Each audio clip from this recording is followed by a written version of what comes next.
নমস্কার বন্ধুরা, Urmila kitchen with village ফুডে আপনাদের সকলকে স্বাগত। বন্ধুরা, আজকে আমি করব এই প্রচণ্ড গরমে রোদ্রে আজকে আমি করব আম পান্না রেসিপি। দেখুন, এখানে আমি তার জন্য আমি দুটো আম নিয়েছি, আর আমটাই ভালো করে ছুরি দিয়ে কেটে নেব। এই গরমে রোদে বন্ধুরা এই আম পান্না খেলে কিন্তু মাথা ঠান্ডা হয়ে যাবে, এমনকি মনও কিন্তু ভালো হয়ে যাবে। তাহলে বন্ধুরা, দেরি না করে আজকেই একবার এই প্রচণ্ড রোদ খেয়ে নিন এই আম পান্না তৈরি করে। দেখুন, ভালো করে আমটা আমি কেটে নিচ্ছি, এই আটিটা কিন্তু ফেলে দিতে হবে।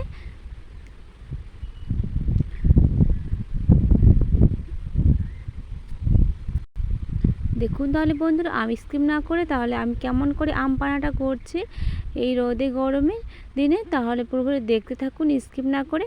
এই আমটা আমি এই দুফালি করে কেটে নিলাম। আমি এখানে দুটো আম নিয়েছি, আপনারা চাইলে কম বেশি করতে পারেন, কারণ আমি এখানে দুটো আম দিয়েই করে নিচ্ছি। আর এটা কিন্তু আম পান্নাটা খেতে কিন্তু দারুণ টেস্টিও হয়, এমনকি মাথাও ঠান্ডা থাকে, মনও ভালো হয়ে যায়।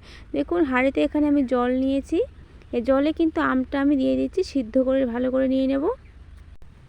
দেখুন, আমি সিদ্ধ করে কিন্তু নিয়ে নিয়েছি।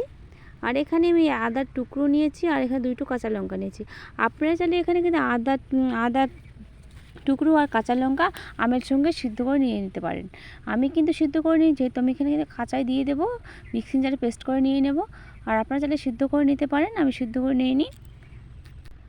আর এখানে আমি দেখুন আম সিদ্ধ হয়ে নিয়ে চলে এসেছি। আর এখানে চামচ নিয়েছি, একটা চামচ দিয়ে আমি এই আটির যে খোসাগুলো থাকে এগুলো আমি ছেড়ে দিচ্ছি। দেখুন, এটা কিন্তু ফেলে দিতে হবে। আর ভালো করে চামচের সাহায্যে আমি কিন্তু এই পাল্পটা বের করে নেব। দেখুন, একটা জার নিয়েছি, জারে কিন্তু এই পাল্পগুলো এখানে দিয়ে দেব।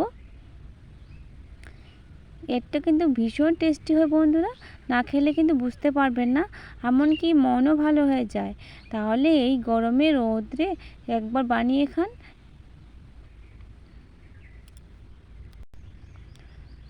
দেখুন, এখানে কিন্তু আমি পাল্পগুলো বের করে নিচ্ছি। এই চামচের সাহায্যে কিন্তু খুবই তাড়াতাড়ি আমের পাল্পগুলো বের হয়ে যাচ্ছে। আর এই রোদে গরমে কিন্তু থাকা যাচ্ছে না, অতিরিক্ত রোদ গরম, তাই ভাবলাম আপনাদের সঙ্গে আমি আম পান্নার রেসিপিটা শেয়ার করি। দেখুন, আদার টুকরো আমি এখানে দিয়ে দিলাম, আর এখানে দুটো কাঁচা লঙ্কা দিয়ে দিলাম।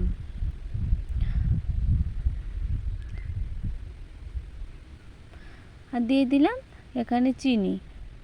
আপনারা কে কেমন মিষ্টিটা খেয়ে খাবেন, চিনিটা দিয়ে দিবেন পরিমাণ মতো। আমি এখন চিনি দিয়ে দিলাম। আর এখানে নিয়ে নিলাম বিট নুন। দেখুন, বিট নুন দিয়ে দিলাম। আর ভালো করে দেখুন এখানে জল দিয়ে পেস্টটা করে নেব।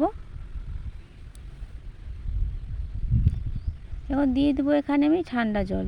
এখানে আমি ঠান্ডা জল নিয়েছি, ভালো করে পেস্টটা করে নিয়ে নেব। এখন কিন্তু বাড়িতে অনেক আম, তাহলে আজকে বন্ধুরা একবার আম পান্না তৈরি করে খেয়ে দেখুন। দেখুন, আমার কিন্তু পেস্ট করাটা হয়ে গেছে। আর এখানে আমি নিয়ে নিয়েছি, আর এখানে একটা কাঁচের গ্লাস নিয়েছি, আর এখানে আমি একটা ঢেলে নেব। দেখুন, কাঁচের গ্লাসে আমি নিয়ে নিয়েছি।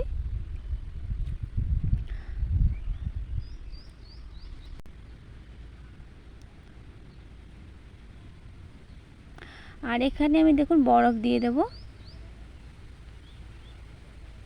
আপনার কাছে বরফ না দিলেও ফ্রিজে ঠান্ডা জলও দিতে পারেন। দেখুন, এখানে বরফ দিয়ে দিলাম।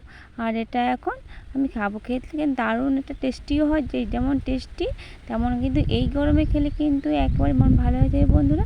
তাহলে একবার হলেও ট্রাই করুন। আর বন্ধুরা, আজকের আমার এই আম পান্নার রেসিপি যদি ভালো লেগে থাকে, প্লিজ বন্ধুরা লাইক, শেয়ার ও কমেন্ট করুন। তাহলে ভালো থাকবেন, সুস্থ থাকবেন, সাবধানে থাকবেন। ধন্যবাদ।